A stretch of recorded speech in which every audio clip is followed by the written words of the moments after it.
করতাছস না তোর জামাই আমার মুখের উপর দিয়ে কথা কইতে পারে না তার বউ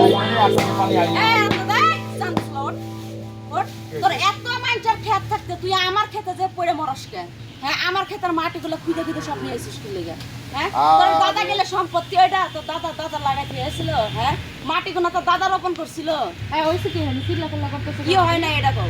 তোমার জামাই এত বড় শ্বাস কাটা দিছে, তোমার জামাই আমার ক্ষেতে মাটি সব উড়াই নিয়ে এসে কি লেগে?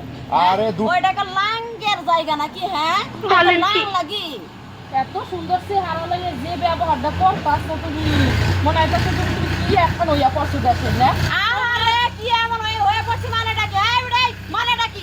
আমার এই যে এক ফুটা মাটি না এগুলো হলো স্বর্ণর দামে বিক্রি করবো আমি, বুঝা নাই? এই মাটি যেখান থেকে খুঁজে নিয়ে আইছে তোমার টাকলু জামাই রেখো সেখানে মাটিগুলো পূরণ করে দিয়েছে। আমার টাকলো জামাই এই তুই অন্য খেতে যাইয়া পারলা না? তুমি এই বেড়ির খেতে কি লাগে গেছিল হেনটা কি লাগে পানি লইছো আর এই বেড়ি বাড়িতে কি লাগে মনে হইতেছে যে আমার আনাম গিলা খাবো কি? আমার গিলা খাওয়া তুমি? হ্যাঁ, আমার জামাই বিদেশ থেকে দেখে মনে করতেছো তোমাদের মতো মানুষের বিচার করানোর কেউ নাই না? আরে দাঁড়াও, সমস্যাটা তো ওই জায়গায় বিদেশ থাকে স্বামী আর এই বিডি একা একা থাকে, তার সাথে লটর পটর কইরা আমারে সান্ত্বনা দিতেছ, আমার উঠান ভালো করে দিতেছ।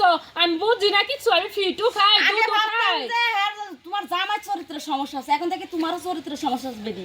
এই বেডি তুই আমার চরিত্র নিয়ে কথা কইতেছ কি কও? কি সমস্যা? কি সমস্যা তোমার? মাথায় সমস্যা আছে, এই যে পানি আছে, আমার এই যে পানি দেয়া লাগবে না, আমিও পানি ঢাইলা দিতে পারি মাথার তোমার মধ্যে। চরিত্র তোমার কোনো বাড়ি সমস্যা। আইছে দেখে একেবারে তোমার বাড়ি মাথায় করে নি নাই, বুঝো নাই? তোমার বাড়ির মাটি আমি উঠাই নিয়ে যাইতেছ না। তোমার টাকলু জামাইরে কও আমার মাটি যেখান থেকে নিয়ে এসে সেখানে মাটি পুরো দাও। এই যে টাকলু করতাছস না তোর জামাই আমার মুখের উপর দিয়ে কথা কইতে পারে না তার বউ তুই 4 বছর থেকে বিধবা হয়ে আসস আর তুই এসে আমার বইয়ের উপর পিকআপ নিছিস আমার উপর তো ওই লেস কাটা বানর।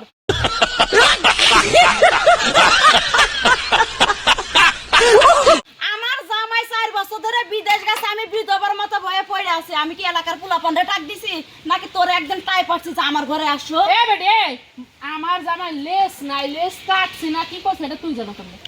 তুই জানো কেমনে? আর আমার জাঙ্গাও আছে ওর বাসাত কি আপায়া দেখ চলে আসে আমার বাসায়। এই যে এত ভালো এত সাজো কিসের জন্য? জামাই রে বিদেশ পাঠাইয়া এখন আইছে আমার কাছে ভালো সাজালে আমার সামনে দই দিতে যাই জানি উল্টা পাল্টা ওরা কারো কোনো আবার সেদিন কাছে সোহেল তুই আর একবার আসিস না আমাগো বাড়ি হাই হাই এই এই এই এই বেডি সরি হ্যাঁ? তুই মনে করতেছিস তোরা জামাই বল আমি একলা মহিলা মানুষ আইছি দেখে তোরা দুইজন আমার সাথে পাওয়ার দেখাবি? ওই রকম পাওয়ার না, আমি আমার শাড়ির আসলে রাইখা দিই, বুঝছস? চান্দি ছিল আর একদিন যদি তোরে আমি দেখছি আমার ক্ষেতের আশেপাশে ওই দিন তো টাকার উপরে না আমি ধান শুকামু, বুঝছস? ওই টাকার উপরে আমি একবার আমার স্বামীকে জড়াই করতে মন চাইতাছে। মুনতাজি এখনো যদি মুই গর্ভবতী হনু হয় হ্যাঁ ওই যে ভাবে ধরছিলাম যদি মানে কিছু একটা আটকে গেল হয় এবারে তো যা পানিতে ভিজে তো যা হিনতে যা রে যা বেদব বেডি চান্দি ছিল তোরা তো তার একদিন দেখি না তোর ক্ষেতের মধ্যে আমি যাবো। একবার ধইরা যা রে কি সমস্যা? হ্যাঁ তোরে তো আমি ওই রাক্ষসী বেডের হাতের থেকে বাঁচাইছি, তোর জাইন গাই বাড়িতে কিসের জন্য?